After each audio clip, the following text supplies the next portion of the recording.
Good afternoon. Probably for some of you, this might not be a good afternoon, so you could have your own time. Thank you very much for inviting me to speak here. So what I'm about to speak is about contemporary Islamic activism in Ethiopia and its implication for Christian-Muslim relation. As probably you all know, Islamic activism has become increasingly a concern among the Muslims and non-Muslim communities alike. It's a concern mainly because Islamic activism is often interpreted as a violent and disruptive approach to politics and communal relations. Such understanding equates Islamic activism with Islamism.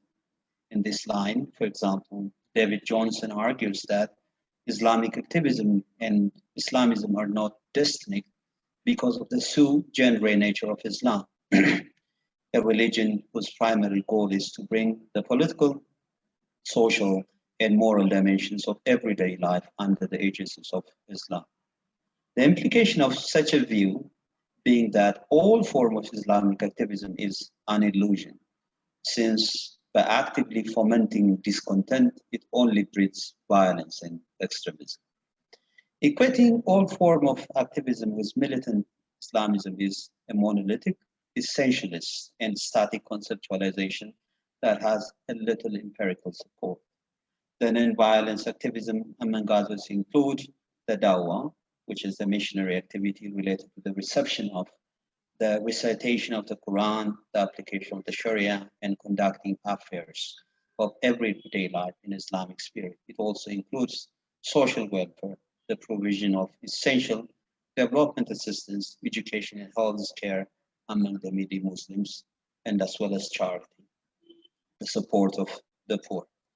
The reform projects of Islamic activism also have an intellectual element, interpretive historical undertaking that aimed at reviving the Muslim communities. This is true to the post-1991 Ethiopia, which is where the new government started to rule here after the fall of the Derg government, the communist one, where the existing ethno-nationalist political atmosphere is generally receptive to revisionist history. The conflation of each and every Islamic activism with Islamism, besides perpetuating the exceptionalism of Islam, it also posits Islam and its text as the problem, and activism is nothing but insisting on going back to the golden age of Islam, where Islam is used to dominate all aspects of life and culture within the Arabic Muslim society.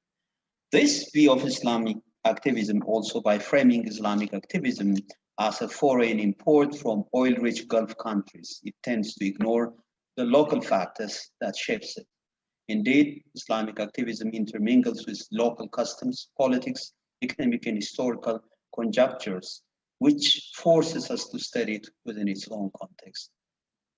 The non-violence aspect of Islamic activism, however, have been given a little attention. More so, its contribution to the Christian-Muslim relation is largely ignored. As a result, the characteristics and the dynamics of Islamic activism have not been yet sufficiently understood. In the there is shortage of empirical knowledge, it is no wonder that the nature, the source, and the means of Islamic activism has remained very controversial. Due to the little attention it received in empirical studies, Islamic activism has remained in the margin of social and humanities studies. In defining Islamic activism, I follow Wittwurst. In this paper, this Islamic activism is any call for collective actions rooted in Islamic symbol and identities, encompassing the political, social, and cultural activities of Muslim activists in the service of Islam and Muslims. The approach of Muslim activism that I describe is a moderate, non-violent, and accommodationist that works within the existing political system. This paper then is an attempt to contribute to the existing neglect gap. In doing so, I look at the various literary and video productions of prominent activists in Ethiopia. The reason why media is used as a source data is basically because activism is mediated through media. These media sources are significant in the production of cultural meaning uh, and group consciousness among the Muslim communities in Ethiopia. Thus, collective memory mediums that widely circulated among the Muslims are the objects of the studies. So let me begin from the project of rewriting history for historical revisions. What is historical revision? Historical revisionism connotes two diametrically opposite endeavors. Negatively, it is an attempt to skew facts to one's own preference. A typical example is the denial of the Jews' genocide. Such revision presents historical atrocities as a myth. The endeavor is agenda-driven that manipulates the historical records to support one's own ideology. The goal is usually to remove the largest moral obstacles in the impending resurgences. Revisionism, perceived as such, is a pejorative term, seeking legitimacy while promoting one's own view. It is an attempt to distort facts to fit to other commitments, the attempt to blur or erase collective memory. The attempt is mainly driven by ideological and political dishonesty, since it is the thesis, not the evidence, that leads to the conclusion. Positively, reconstruction, it is the re-examination of historical records in order to overturn the bias and exceptionalism of certain national histories. This sense implies that the existing interpretations of historical events need to be re-examined and revised because new sources have been discovered or there is an alternate interpretation of an existing sources. This is thus a necessary endeavor, an update to historical analysis. Such historical attempt is an ethical and moral exercise that shows allegiance to the truth.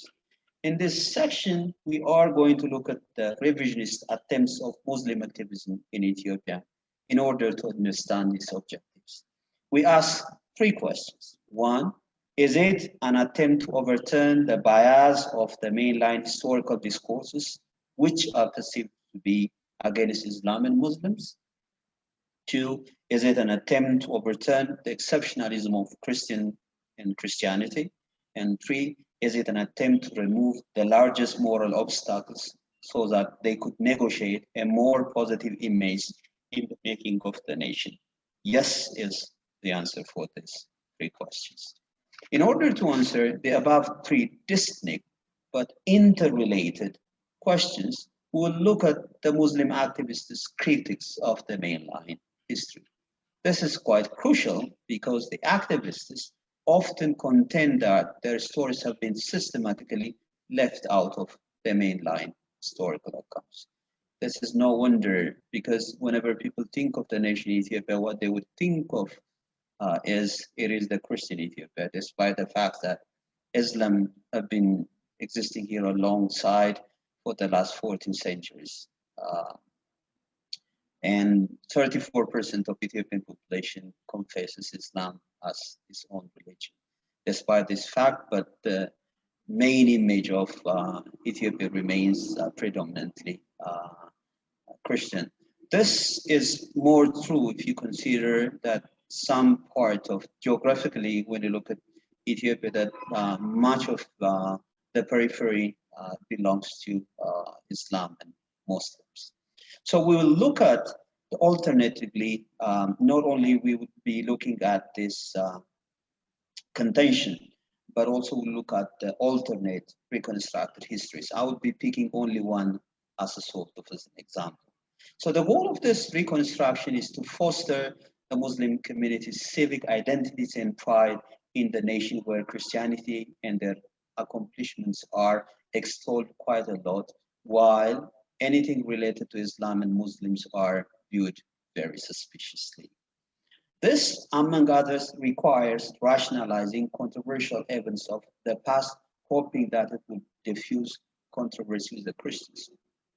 Well, this is very crucial because there were episodic instances in Ethiopian history where the Christian kingdom have been in conflict with the Muslim sultanates, and the atrocities committed from both sides have created such an impasse in one's understanding of the other.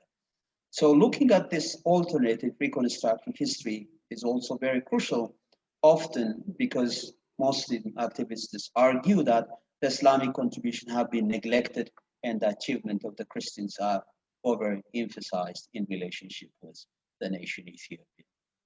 So let me begin from the first, that is the activists' critique of the mainline history. Let us begin by examining the Muslim activists' critique of Ethiopian mainline historical works. Given that any historical revisionism begins with critiquing the available history, the activists' critique of the available history is a very natural point to start. By mainline historical works, what I mean is histories as taught in public school and universities in Ethiopia and abroad. I use the term in contradistinction with the new historical perspective of nationalist historians. These nationalist historians basically uphold the marginalization narratives of the many ethnies which are in Ethiopia, and certain form of contemporary postmodern historicism, which advocates basically a perspectivism. So Ahmadin Jabal, a popular historian and Muslim activist, is very critical of the existing historical works related to Ethiopian Islam. I quote, he remarks, "The way and the process our history is written has non-factual elements, and it shows partiality. To him, what the mainline histories contain about Ethiopian Islam and Muslims is it is an admixture of fiction and fact. Besides that, there is a lot of subjectivity involved in that very process. His negative assessment of Ethiopian history in relation to Islam and Muslims is not unique among Muslim activists. The radio Nagashi, Nagashi is, as you all know, according to Islamic tradition, the first king who has become a Muslim, who also have given an asylum to the first hijrah which have been done to Ethiopia. So this radio program has been named after him. So this Radio Najashi, which is a diasporic radio station in Stockholm, aired in Amharic, has a weekly program titled ያልተነገረላቸው የኢትዮጵያ ታሪኮች, translated as Untold Ethiopian Histories.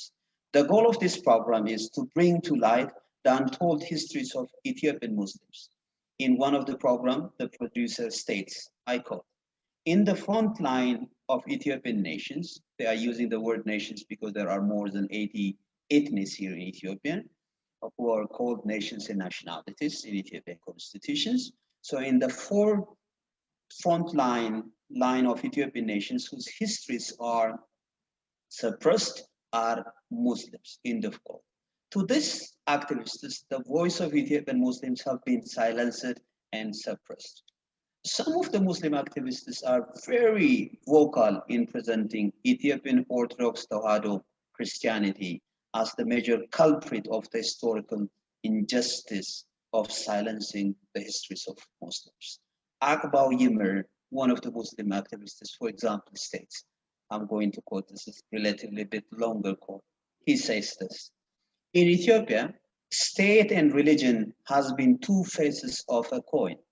For centuries, the church shaped the type of system that had come to exist.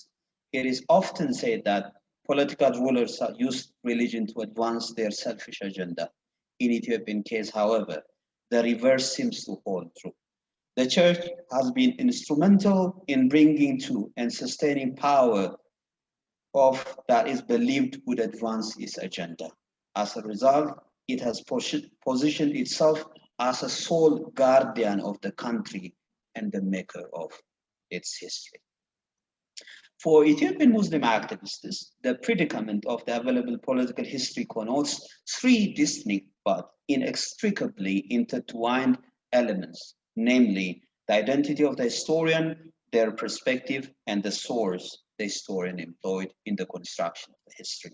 The activists, in their effort to discredit the mainline history, they point that the majority of Ethiopian history scholars are Christians. Thus, it is due to the Christian background of the historians that the overall emphasis of Ethiopian history has been the northern Christian Ethiopia and about Christianity. In this line of reasoning, the dearth shortage of work in Ethiopian Islam is because there weren't many Ethiopian Muslim scholars. The activists also argue that the already available history is also devoid of the Ethiopian Muslim perspective. Isaac Ishetu, another Muslim prominent activist who continually writes in national newspapers, which are widely circulated in Ethiopia, puts this sentiment by saying this, I quote, concerning the Ethiopian history, we have our own perspective. From our perspective, our history is intentionally overlooked, demonized, and belittled. Islamic sultanates and their contribution to civilizations were not valued, and more so in the previous states. He is referring the present state, so that's why he's saying more so in the previous states. So that refers to the Derg government and the imperial regimes before that. So the common thread of the criticism of the activists is that the failure of Ethiopian history to incorporate adequately the perspective of Ethiopian Muslims is intentional. In the opinion of the activists, what we have in the available history of Ethiopian is the perspective of the Christians. This kind of assessment is in a contradiction with the criticism that you would find within the mainline history.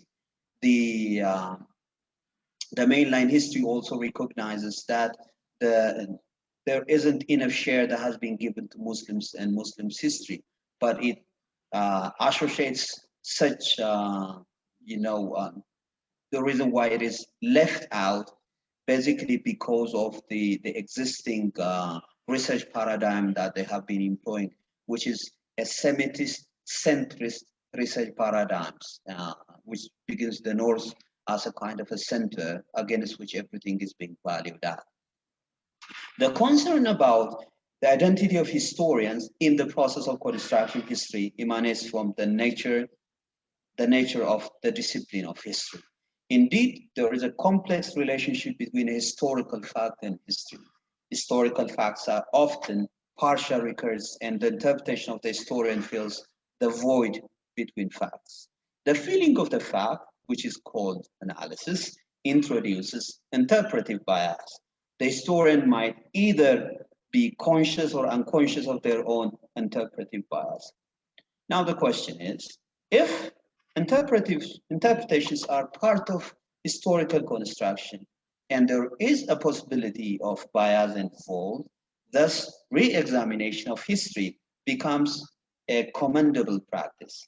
The question is, however, how a historian guards oneself from distorting facts. The revisionist quest should not be to reinforce the existing narratives or react against them. The best way to guard oneself from such a bias is a critical thought. If critical thought is a best guard, what needs to be done is not dismissing the mainline historical constructions only because they are written by the non-Muslims. What we all need is to strive to compare interpretation of facts, comparing facts and seeking the causes of both fact and interpretations. Muslim activists' criticism have also concern about the source of the available history. To them, Ethiopian historical works heavily relied on the Christian royal chronicles and church dogmas. To the activists, given that Ethiopian history heavily relies on Christian sources, the image it produced is distinctively Christian. The criticism is not only that the historical project was incomplete without including the Muslims' perspective, but also in some way biased against Muslims. In a narration of Ahmed Grind documentary, for example, the narrator remarks, I quote, "Our Ethiopian history has been written by the clerks of the church and to serve the church," end of quotation. The implication is that there is a great deal that requires revisions and much more has to be written from the perspective of Ethiopian Muslims. The implication of this critic seems the need for inclusiveness and historical approach. If the call was just that, there wouldn't have been many contentions. In actual practice of reconstruction of the past, Muslim activists have made their business discrediting Christian sources altogether as unreliable sources. Hagiographical texts that portray the lives of the saints and the chronicles of Ethiopian emperors, which are called Tariq Nagas, and local Muslim and European missionaries and travelers' accounts are the main primary sources for constructing Ethiopia's history. Even if one recognizes the supposed prejudice of the Christian authors and the Christian sources, the rejection of the Christian sources in total is not a way forward. What needs to be done is to ferret out the trustworthy element. Moreover, it would be very wrong to replace these sources with Arabic Islamic sources, which are also equally guilty of the same criticisms, which most of the time Muslim activists fall into.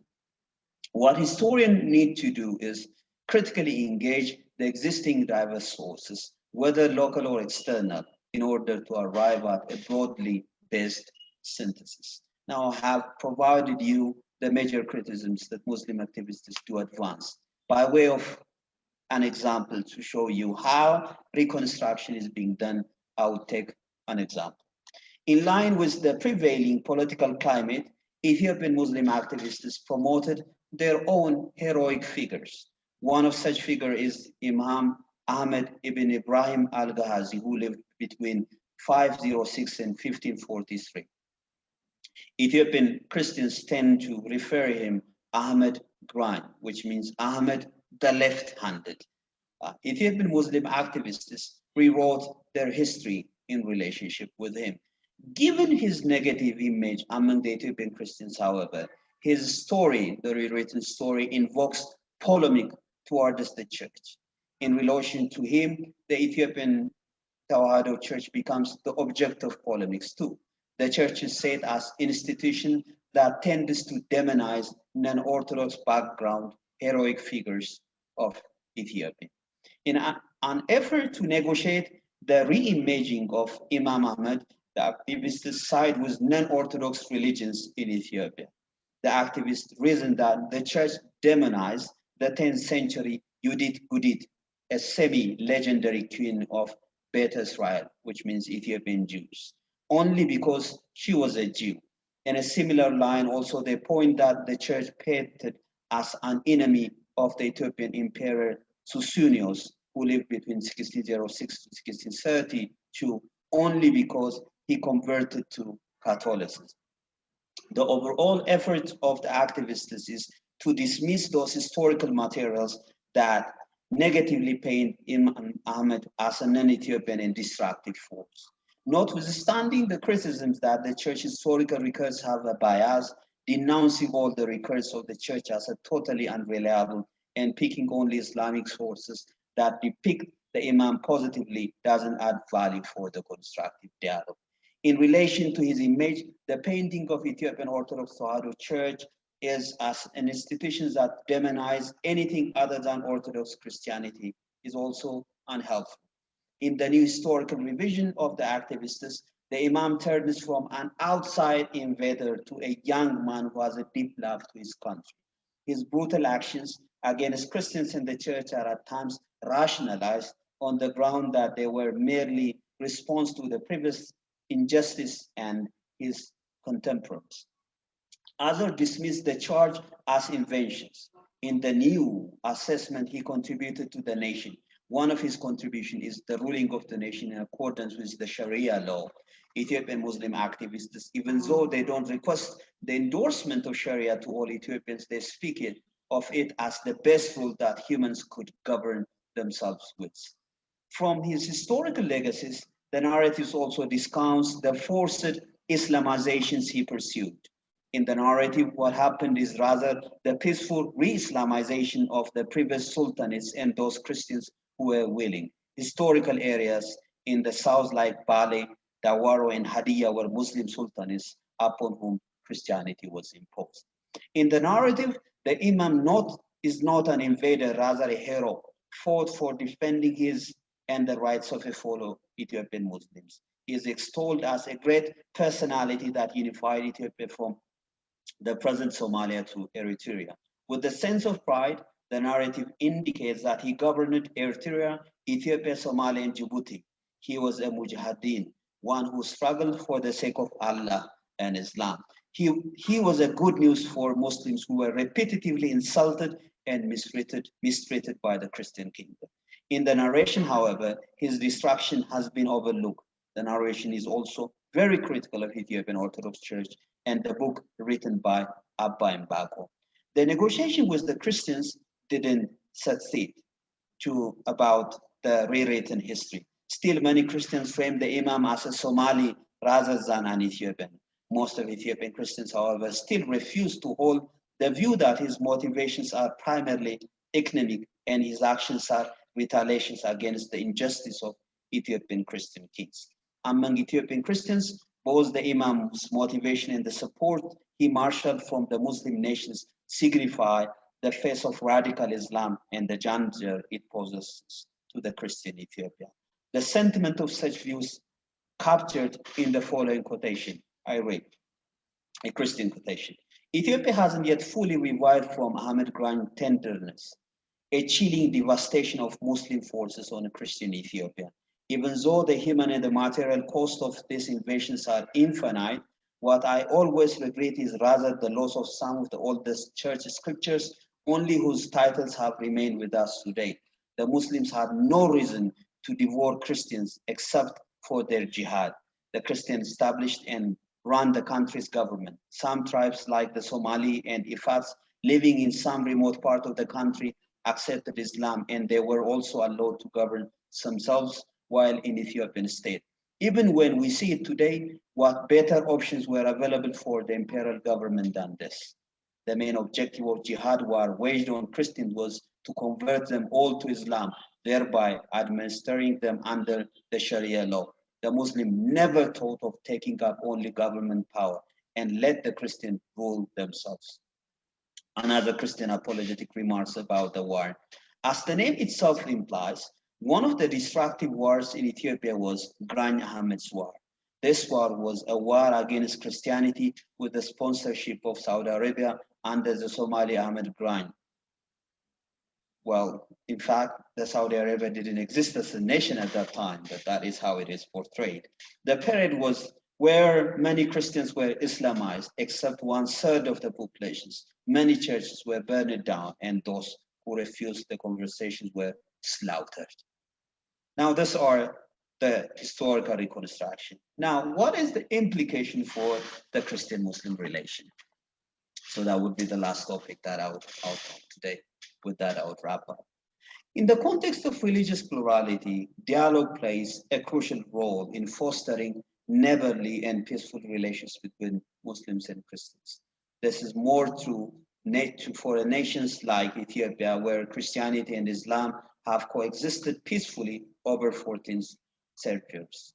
More so, the significant role of religion is evident given that in the mundane of the daily life of Ethiopian Muslims and Ethiopian Christians, religion plays quite indisputable role. Notwithstanding the differences in suggestions and interpretations, inherent to the interreligious dialogue is the recognition that we live in mutual religious societies and that coexistence of different religious traditions is a reality one has to accept. Catherine Cornell defines interreligious dialogue as the engagement between different religion traditions oriented towards mutual understanding and growth. Following the proposal of Cornell, the essence of dialogue is mutual understanding. At the heart of mutuality lies an effort, a consuming desire to understand others better and possibly also learn. It requires a disciplined mindset toward this others, as a religious adherence or community reflects about one's own faith and practice with the sense of friendship. As the process of mutuality in knowledge and friendship deepens, it is hoped that unfounded prejudice towards the other could be ratified. In this line of reasoning, could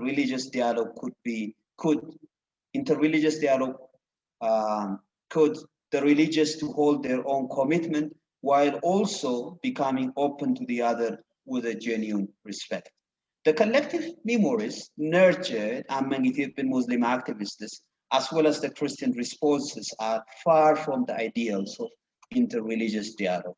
The two conditions of interreligious dialogue, mutuality in knowledge and friendships, are missing.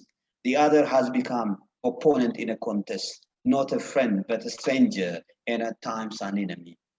In historical reconstruction, the other is a suspect, having a nefarious agenda that works at a still.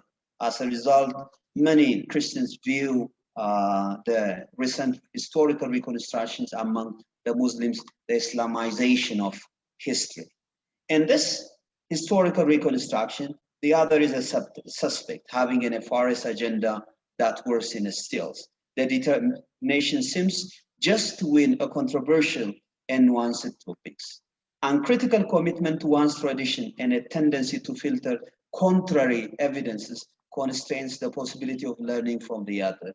The simplification of complex historical repository into one's present concern is also another problem that is being faced.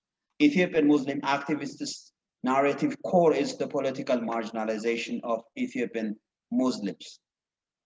The religious marginalization of Ethiopian Muslims. The economic factor and the political factors are largely ignored at the expense of promoting the religious factors in order to invoke sympathy and revitalize the Muslim community.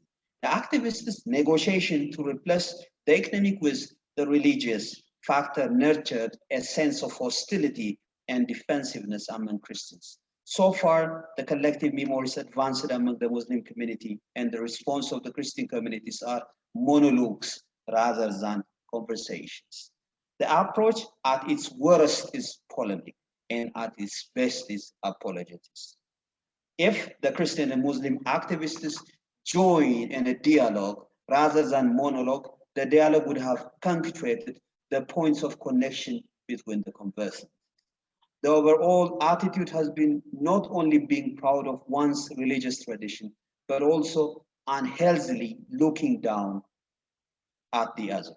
The venture emulated the widely circulating Islamic religious apologists, after whom the Ethiopian Islamic activists fashioned themselves, or more correctly, polemists, who present one's face over the other as superior. The motivation or patience to respond empathically to the opinion of others and bringing assumptions into open question is still missing. The fundamentalist level of certitude beyond doubt left no room for further improvement. The activists present their alternative narratives as final rather than tentative historical reconstruction. The fundamentalist tendency to use religious texts as infallible historical sources also makes dialogue difficult. Both Christians and Muslims use their own religious traditions and texts as for historical construction. Given that the collective memory construction and sustenance is not a conversation, it suffers greatly from a void of friendship. Evidently, the direction has been asserting one's own religious tradition and sources that attest the same, thereby undermining the very objective of dialogue. Mutual understanding through sharing of knowledge and building friendship. It is not only the content of collective memories that contributed negatively to the interreligious dialogue, but also the medium. The fact that most of the collective memory construction process takes place in online context deterred positive advances. In community, the value of face-to-face interactions and technological developments, the real sense of interaction is missed. Internet as a main communication medium for historical discourse made physical contacts unnecessary. In such detached contexts, including written mediums, participants abstracted and simplified ideas and robbed the nuance and complexity that characterize the Ethiopian historical materials. Internet as a medium also provided an opportunity to claim authority without having a proper credentials. The result has been assertions of one's opinion as historical fact. If dialogue should thrive, there is a necessity to create a real sense of friendship by availing venues where people physically meet and share ideas that are dear to them. With the activist approach and also with the Christian responses, the larger community is turning into a religious fan that stands with the religious celebrities. Approach that marginalize conversations among the community tend to be unhealthy since they pave ways that pecuniary interests have primacy over dialogues. Arguably, the core of interreligious dialogue lies a concern of peaceful and loving coexistence with neighbors. The overall effort is to deepen our bonds without discarding the real differences or unduly capitalizing it. Developing mutual understanding and tolerance in areas of difference would have been more possible if historical discourses are not monologues. In the context of friendship, chances are high that parties in a dialogue respectfully present differences in perspectives without dramatizing the views of the other as fictions and fables. Rather than attaching negative and offensive labels like fictions and fables, relations that nurtured friendship would have cultivated more modesty and respect. Without discounting also differences, identifying shared values should have been given more weight in the construction of the past.